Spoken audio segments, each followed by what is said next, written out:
Woo-sa. You feel me? Woo-sa. Y'all remember where that's from? It's from Bad Boys. Woo-sa. That woo-sa is for the Indiana Fever fans. Y'all need to do a woo-sa with me. Take a breath. Exhale. I'm sorry. Inhale. Exhale. Inhale. Exhale. Now you ask me why I'm doing this corny ass bullshit, right? I am doing this because after the last game, of which I will acknowledge I did not actually see between Indiana and Washington in the preseason, because like I told y'all, this preseason shit doesn't move me.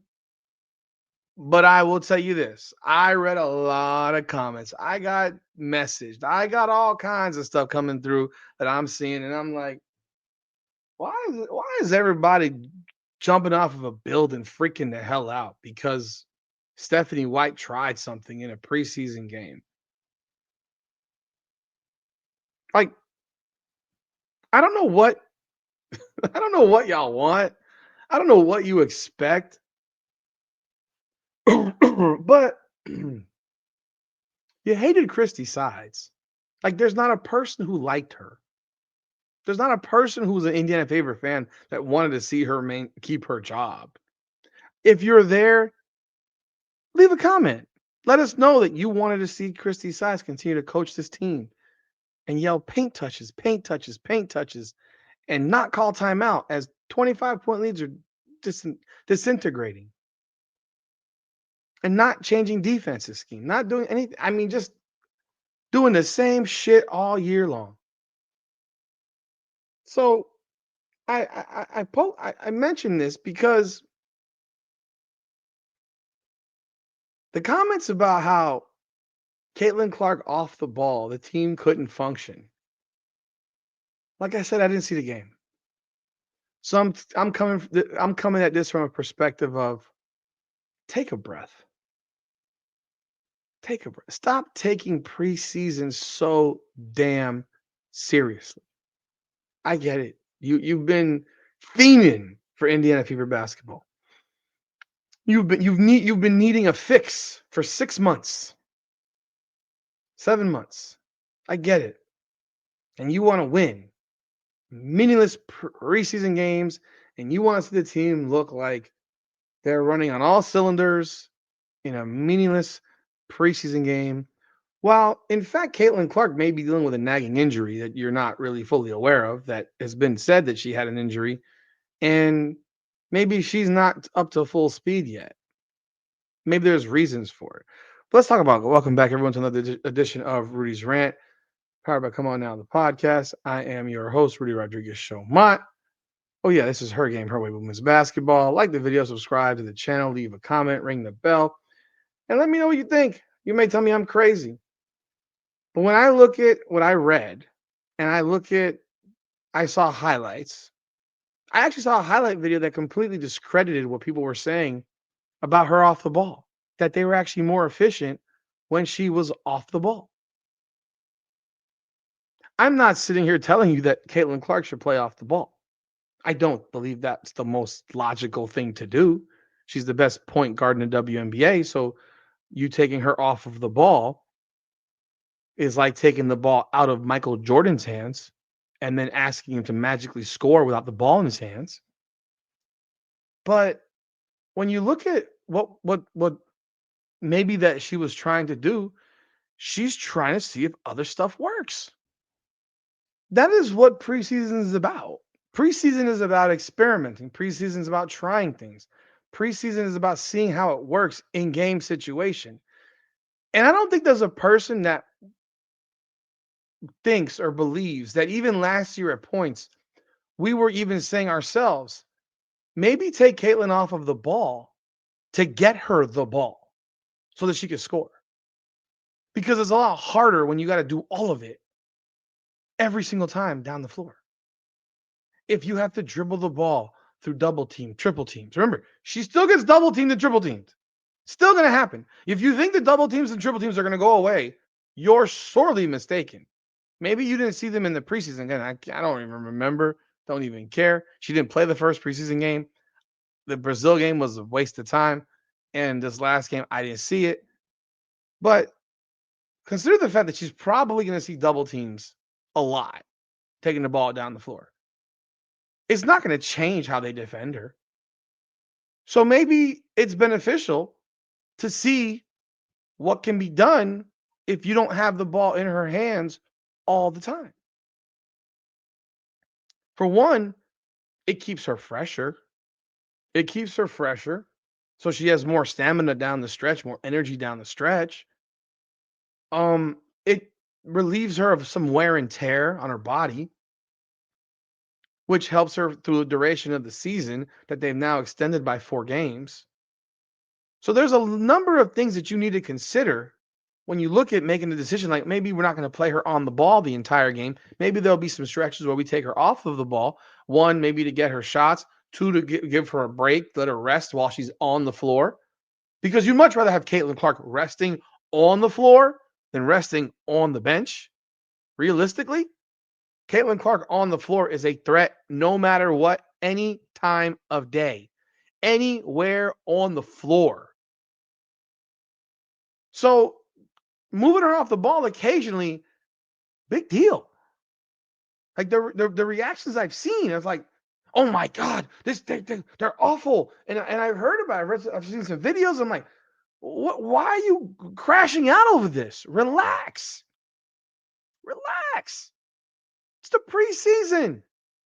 It's the preseason. Now, if you go and you see them play on Saturday in a regular season game against Chicago, no less, and you see her play 20 minutes off the ball and they lose, well, you have now a real argument that you can actually present and say, what the hell are you doing? Why is she off of the ball for so many periods, so a lengthy period of time? And the team lost. Or if she's off the ball for 4 or 5 minutes and they win by 20, are you coming back saying, oh no? Like, understand this. You have a desire for Caitlin Clark to win the MVP. I get it. I have that same desire. I want her to win the MVP. I saw people say, oh, she only had 13 points, 7 assists, and 6 rebounds in a preseason game. She played, what, 19 minutes? I'm going to go back and pull it up because I just found that to be crazy. I was seeing people post stuff and say, I saw this in a video, and I was just like, wait, did you really just say that this is going to kill her statistically? And she had 13 points on 5 of 11 shooting, 3 of 8 from 3 in 23 minutes, 7 assists and 6 rebounds. I don't know how your math works. I don't know how your math works. I really don't. I don't. I don't know how your math works. I know how mine works. Caitlin Clark played an average of 35 minutes a game last year. About 35 minutes a game, sometimes more. But let's say and as the season went on, she was playing 38 to 40 because they had no one to bring in for her. 7 divided by 23.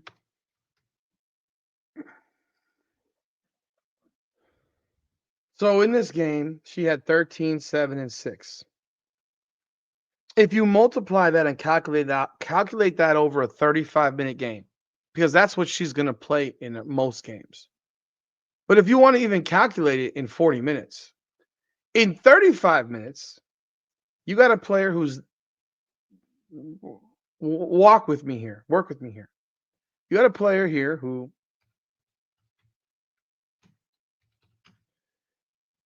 would have had 20 points, 11 assists, and 9 rebounds. If you're telling me that you have concerns about Caitlin Clark statistically, if she's averaging 20, 11, and 9, I don't know what to say.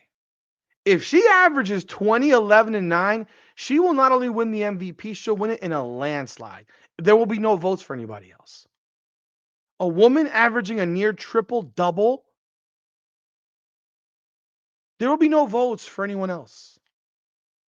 So when you get all worried and hot and bothered and scared and say, oh, this could destroy her statistically, I'm the first person that said that she's going to average 24, 25 points and 12 assists a game. Am I going to be right? Probably not. I'm probably going to be wrong because 12 assists a game is a lot of assists.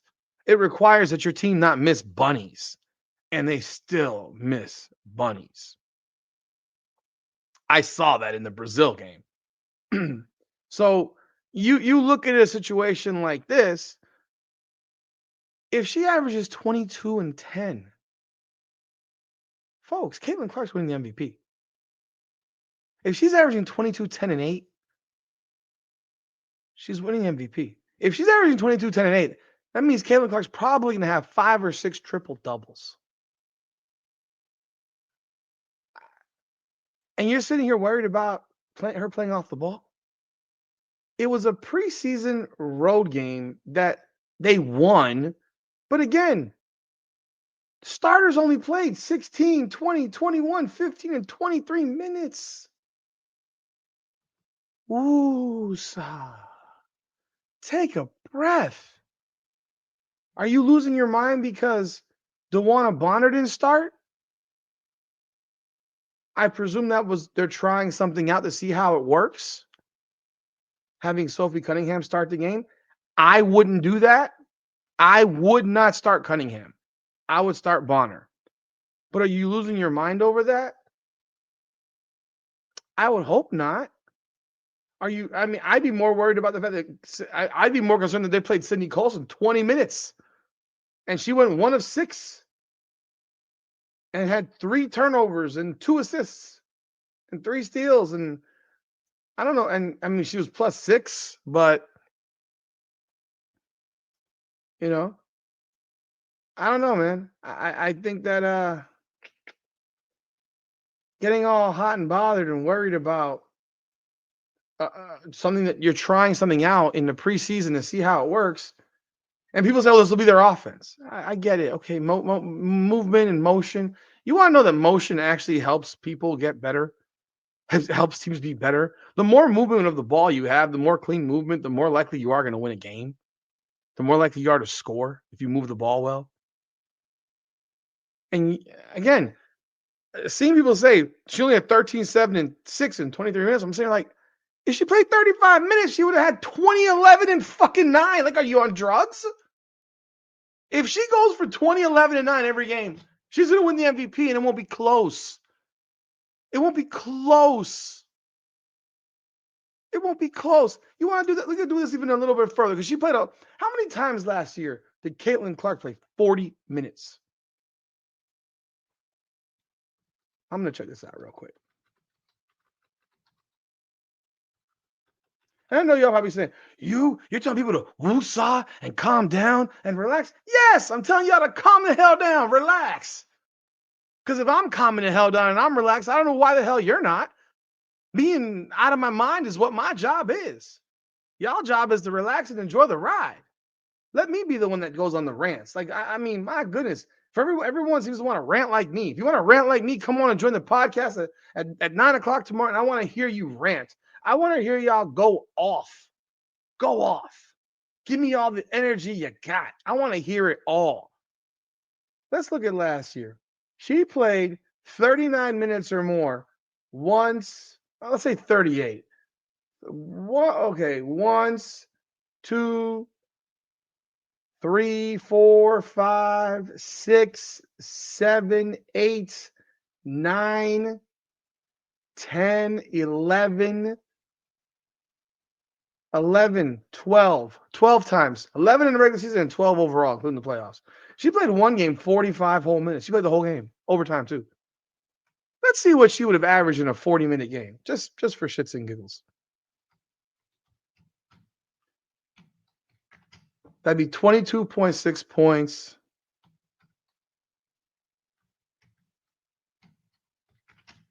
12 assists, 12.2 assists.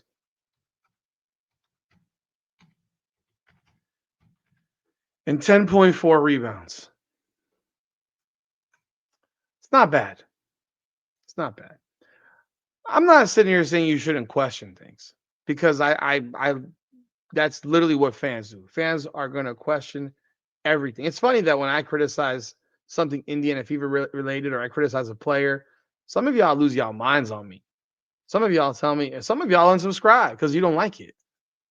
I find it very intriguing that when y'all don't like something, y'all go off. I've read comments, man. I'm seeing people crashing out over this shit. Like this is insane. I saw a video of another podcaster, and I'm like, why are they losing their minds over this? I don't know. He's losing his mind over it too. Like, bro, whether Caitlin Clark, end of the day, Caitlin Clark has one goal, and it's not MVP. If Caitlin Clark could win the MVP this year or win the championship this year, ask yourself what would she prefer? I promise you, it's not the MVP. It's not. It'll be the championship. If she wins a championship, who cares about an MVP? Who cares? If she averages 20 and 11, she's the MVP. Please. She's the MVP at 20 and 11. It's not even in a conversation. It's not even a debate. No one's ever done it. Nobody has ever done that in the WNBA.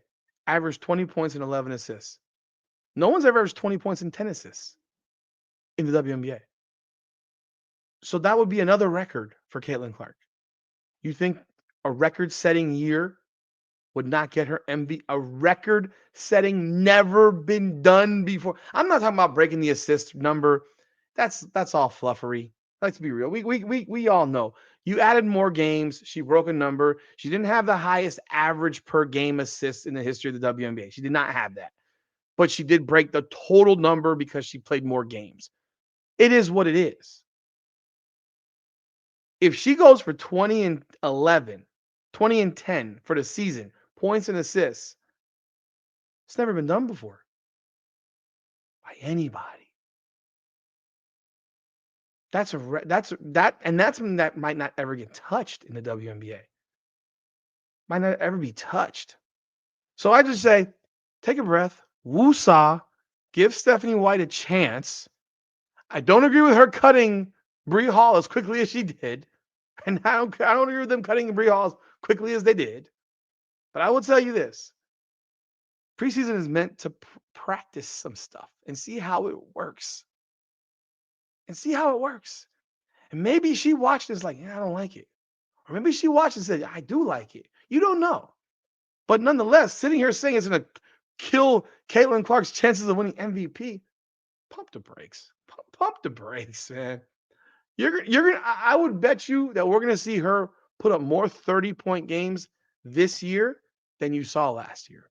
I would bet you on that. We shall see. Y'all leave y'all thoughts in the comments. I want to hear what you got to say. I love y'all. I appreciate y'all. God bless y'all. This is Rudy's Rant. Her game, her way, women's basketball. Like the video, subscribe to the channel, leave a comment. Appreciate y'all again. Come on now. Woo-sa.